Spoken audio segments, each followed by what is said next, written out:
أعوذ بالله من الشيطان الرجيم. بسم الله الرحمن الرحيم. وإذ قال موسى لقومه إن الله يأمركم أن تذبحوا بقرة قالوا أتتخذنا هزوا قال أعوذ بالله أن أكون من الجاهلين.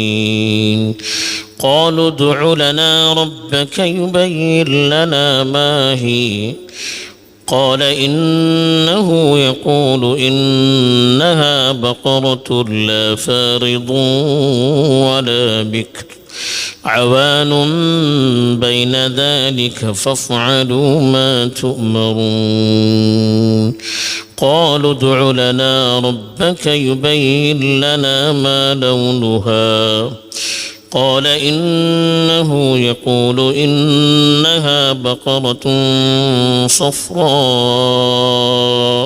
فاقع لونها تسر الناظرين.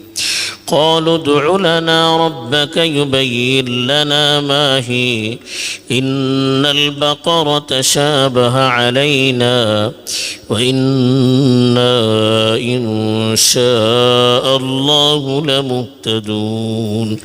قال إنه يقول إنها بقرة لا ذلول تثير الأرض ولا تسقي الحرث مسلمة لا شية فيها. قالوا الآن جئت بالحق فذبحوها وما كادوا يفعلون. الحمد لله والصلاة والسلام على رسول الله من والاه أما بعد. پیچھے جو آیات تلاوت کی گئی تھی اس میں بتایا گیا تھا کہ بنی اسرائیل پر اللہ کی نعمتوں کے تذکرے کے بعد ان کی نافرمانیوں کا تذکرہ شروع کیا گیا تھا.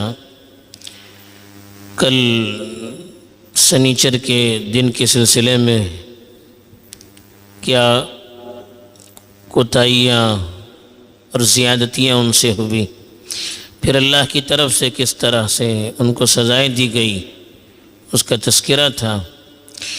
ابھی جو آیات تلاوت کی گئی ہے اس میں ایک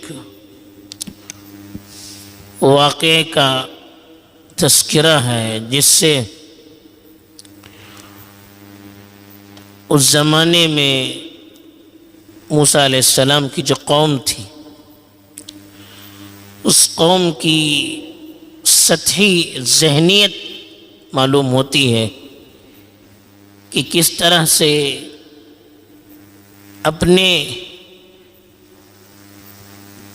انبیاء کی بھی وہ توہین کرتی تھی، ان کی باتوں کا مذاق اڑاتی تھی اور اللہ کے احکام کو پورا کرنے میں کس طرح سے پس و پیش کیا کرتی تھی اور بال کی کھال نکال کر نبیوں کو پریشانی میں مبتلا کرنے کی کوشش کرتی تھی. مفسرین نے لکھا ہے اور قرآن کی آیات سے بھی واضح طور پر معلوم ہوتا ہے کہ حضرت موسیٰ علیہ السلام کے زمانے میں بنی اسرائیل میں ایک واقعہ پیش آیا کہ ایک مالدار شخص کو کسی نے قتل کر دیا اور اس کی لاش کسی دوسرے کے گھر کے سامنے پھینک دی اور الزام لگانا شروع کر دیا کہ فلاں نے قتل کیا ہے. اب آپس میں ان کی تکرار شروع ہو گئی، دونوں طرف سے ایک دوسرے پر الزامات لگائے جانے لگے اور معاملہ قتل و غارت گری تک پہنچ گیا. تو بعض لوگوں نے مشورہ دیا کہ آپس میں لڑ بھڑ کر ایک دوسرے کی جان لینے کے بجائے ہمارے درمیان اللہ کے نبی حضرت موسیٰ موجود ہیں تو ان کے پاس مسئلہ لے جائیں اور ان سے حل تلاش کریں. تو حضرت موسیٰ علیہ السلام نے دونوں سے واقعہ سنا. دونوں فریق سے سننے کے بعد اللہ سے دعا کی انہوں نے، اس لیے کہ معاملہ واضح نہیں ہو پا رہا تھا، دونوں ایک دوسرے پر الزامات دیے جا رہے تھے. تو حضرت موسیٰ علیہ السلام نے اللہ سے دعا کی کہ اللہ مسئلے کو واضح کر دے. تو اللہ کی طرف سے ان کو حکم دیا گیا کہ اپنی قوم سے کہیں کہ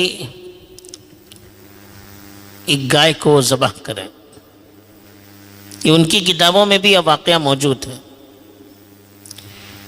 اور اس کا گوشت اس مردے کے بدن کو لگائیں، وہ مردہ زندہ ہو جائے گا اور قاتل کا پتہ بتا دے گا. ابھی ایک عام بات تھی، وہ کسی بھی جانور کو ذبح کر دیتے اور اس کا گوشت لگا دیتے، وہ زندہ ہو جاتا، قاتل کا پتہ ہو جاتا، مسئلہ ختم ہو جاتا. لیکن چونکہ مصر میں وہاں کی کافر اور مشرک قوم کے ساتھ رہتے رہتے ان لوگوں کے دل میں بھی بچھڑے کا تقدس آ گیا تھا. مصر والے گائے کی پرستش کیا کرتے تھے، ان کے ساتھ رہتے رہتے ان کے دلوں میں بھی اس کی عظمت اور اس کا احترام بیٹھ چکا تھا. اور اسی ضمن میں پیچھے بھی اس واقعے کی طرف اشارہ کیا گیا ہے کہ حضرت موسیٰ علیہ السلام جب توریت لانے کے لیے کوہ طور پر گئے تھے تو اس 40 دن کے پیریڈ میں ان کی قوم کے بھی اکثر لوگوں نے ایک سنہرا بچڑا بنا کر اس کی پرستی شروع کر دی تھی. تو ان کے دل میں ایک طرح سے اس جانور کی عظمت تھی، ان کا دل نہیں چاہتا تھا کہ اس کو ذبح کریں.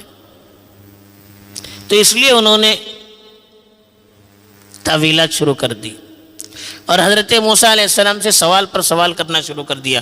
وہ کیسا ہو جانور، اس کا رنگ کیسا ہو، اس کی عمر کتنی ہو، وہ موٹا ہو، دبلا ہو، ہل چلانے والا جانور ہو یا نہ چلانے والا جانور ہو.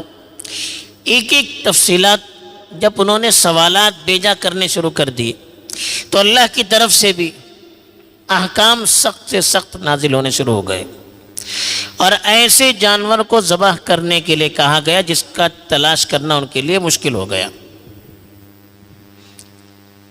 آخر بڑی مشکل سے وہ جانور مل سکا جس جانور کو ذبح کرنے کا حکم دیا گیا تھا، اور پھر ذبح کیا اور پھر وہ پورا مسئلہ واضح ہو گیا، کلیئر ہو گیا.